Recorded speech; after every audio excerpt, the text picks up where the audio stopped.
Hello friend, welcome to steno study. आज मैं आप लोगों को जनसत्ता न्यूज़पेपर से डिक्टेशन लिखवाने जा रही हूँ जो 90 शब्द प्रति मिनट की रफ्तार से होगी। डिक्टेशन स्टार्ट होगी 5 सेकंड बाद। स्टार्ट।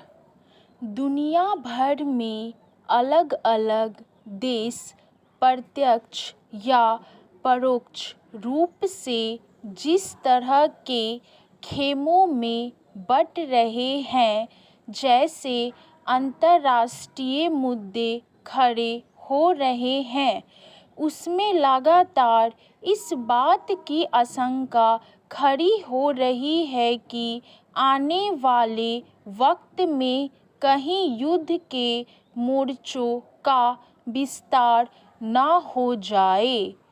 रूस और यूक्रेन या फिर इजराइल और हमास के बीच चल रहे युद्ध ने इस आशंका को गहरा किया है। ऐसे में भारत ने जिस तरह युद्ध के विरुद्ध खड़े होने और सार्वजनिक रूप से शांति के लिए अपनी नीति घोषित करने का साहस किया है, उसकी अपनी अहमियत है। पहले रूस और उसके बाद ऑस्ट्रेलिया के दौर में भारत के प्रधानमंत्री नरेंद्र मोदी ने एक तरह से स्पष्ट रूप से दुनिया भर में युद्ध की परिस्थितियों को ख़त्म करके शांति की वकालत की। बुधवार को उन्होंने साफ लहजे में कहा कि यह युद्ध का समय नहीं है। भारत ने दुनिया को युद्ध नहीं बल्कि बुद्ध दिया है।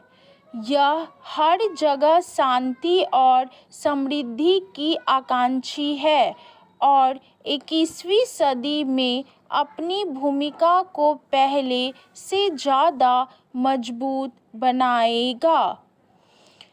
दोनों देशों की यात्रा के दौरान भारतीय प्रधानमंत्री ने वहां के शीर्ष नेतृत्व से बातचीत की और द्विपक्षीय सहयोग की नई संभावनाओं पर विचार किया, मगर अंतर्राष्ट्रीय परिदृश्य में बनते खेमों के बीच जैसे हालात बन रहे हैं, उसमें वैश्विक स्तर पर शांति के पक्ष में भारत का खड़ा होना अहम है।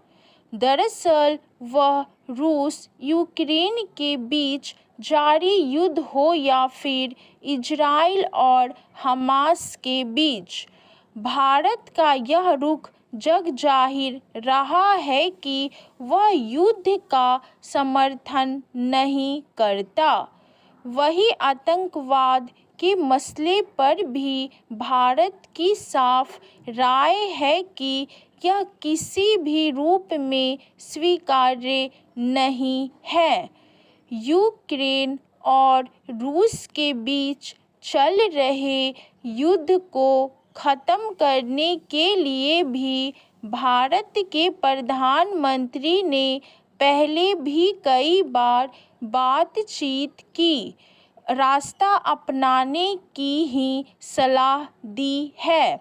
ऑस्ट्रेलिया दौर में भी अगर उन्होंने भारत के शांति का पक्षधर होने की बात की तो यह स्वाभाविक और अपनी नीतियों पर ही कायम रहना है।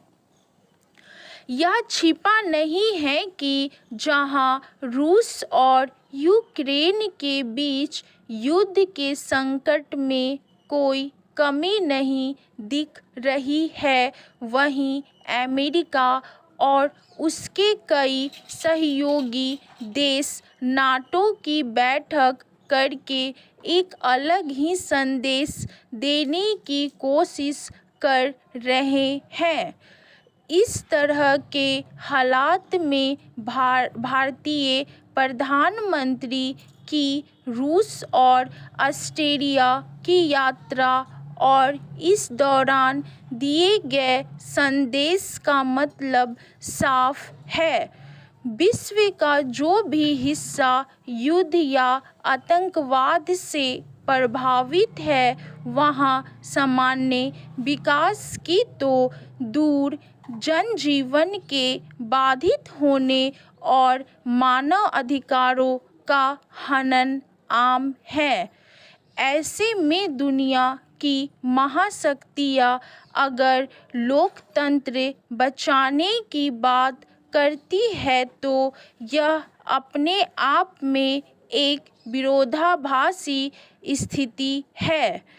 युद्ध और आतंकवाद को खत्म किए बिना और शांति कायम किए बगैर कहीं भी मानव अधिकारों और लोकतांत्रिक मूल्यों को जीवन नहीं दिया जा सकता। स्टॉप। Thank you.